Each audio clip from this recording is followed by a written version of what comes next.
Namasté très cher follement lover et bienvenue sur la chaîne pour un atelier de Ho'oponopono selon les cartes de Maria José Cabanillas. Alors, Ho'oponopono est une technique hawaïenne ancestrale de résolution de problèmes. La vibration, en hawaïen, kuekeni. Les mantras sont des séries de syllabes qui se chantent ou bien se répètent en silence. Chaque mantra est chargé d'une énergie qui agit sur la totalité de qui est en train de le réciter. Elle passe du conscient à l'inconscient en faisant vibrer chaque cellule de son corps. Les mantras sont reconnus pour leur pouvoir curatif. Bien sûr, au début, il ne s'agit que de formes d'exprimer la propre nature divine de chacun. Il ne s'agit pas de sons étranges ou lointains. À l'intérieur de nous, nous vibrons avec ces sons. Réciter un mantra a un effet similaire au diapason qui fait vibrer les cordes d'une guitare. En prononçant les syllabes d'un mantra, nous faisons vibrer nos propres énergies intérieures. De nombreux méditateurs savent par expérience que l'acte de réciter des mantras transcende les sons et les paroles extérieures. Il s'agit plus d'écouter le son intérieur qui s'est toujours trouvé en nous.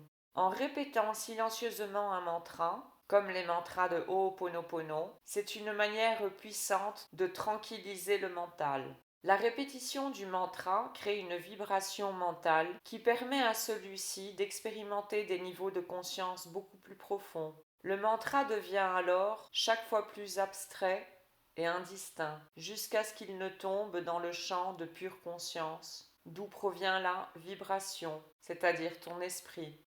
Voici quelques expérimentations relatives à la vibration.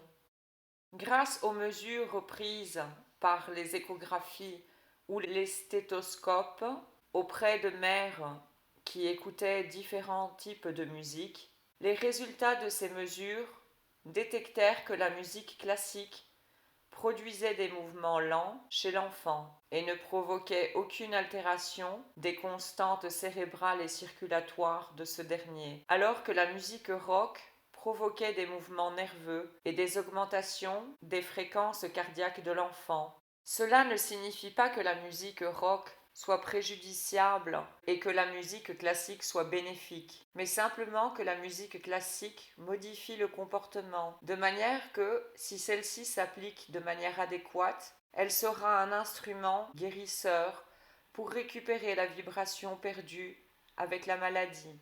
Masaru Emoto, un investigateur japonais, fit l'expérience suivante. Il photographia avec un microscope des molécules d'eau congelée exposées à différentes pensées, paroles et musiques, et il prouva que l'eau formait différentes structures. Cela signifie que l'eau est une particule intelligente, qu'elle a une conscience et qu'elle communique. L'eau distillée, exposée à des paroles de haute vibration comme merci ou bien ange, ou bien exposée à une musique classique, prit des formes délicates et symétriques. À l'opposé, quand les échantillons d'eau furent bombardés avec de la musique heavy metal ou exposés à des paroles négatives, ou bien lorsque l'on concentrait sur ces échantillons d'eau des intentions, des pensées ou des émotions négatives, l'eau ne forma pas des cristaux, et à la place, des formes chaotiques et fragmentées se créèrent. Le plus important à retenir de cette expérimentation est que nous devons prendre conscience que notre corps est composé d'un 70% d'eau environ et que celle-ci, n'étant pas inanimée, est réellement vivante et répond à nos pensées et à nos émotions. Peut-être pouvons-nous donc commencer à comprendre réellement le pouvoir que nous possédons en choisissant nos pensées et nos paroles pour nous guérir, nous ainsi que l'univers entier. Les pensées, les émotions et les sentiments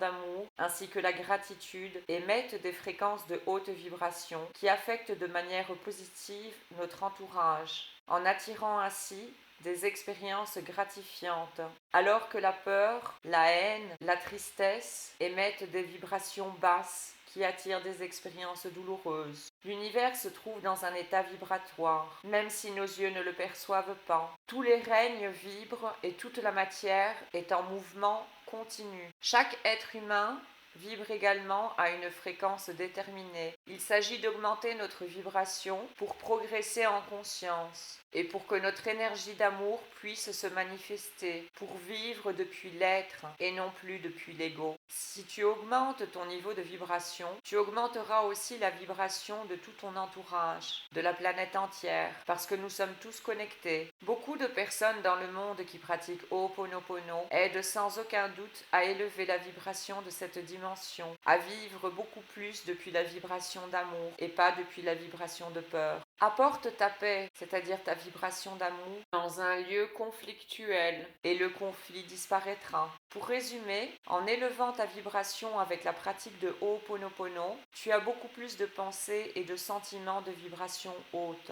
ce qui aura un effet direct sur ce que tu attireras dans ta réalité. De plus, la qualité de nos pensées et de nos sentiments influence aussi notre corps physique. En pratiquant Ho'oponopono, nous sommes dans le maintenant et ici. Et la force de ton être, c'est-à-dire l'amour, peut se manifester et diriger ta vie. Depuis cette énergie d'amour du je suis, tout ce qui se trouve dans de basses vibrations se transmute, comme les mémoires douloureuses, les blocages, les traumatismes et ainsi de suite. Ceci est l'une des clés pour vivre en harmonie dans cette dimension, pour élever notre taux vibratoire jusqu'à harmoniser avec les lois universelles. Abandonner les basses fréquences où se trouvent les déséquilibres, la peur, la culpabilité, où nous donnons du pouvoir à l'ego. Celui qui doit prendre les commandes dans ta vie, c'est ton Dieu intérieur. Et de cette manière, aimer la vie, lâcher prise et avoir confiance, tout en respirant une liberté, une lumière intérieure, une paix intérieure qui n'est pas conditionnée par qui que ce soit ni par rien. Une liberté, une lumière intérieure qui est tout simplement. Le Kybalion dit: le mouvement se manifeste dans tout l'univers. Rien n'est en repos. Tout bouge, vibre et circule.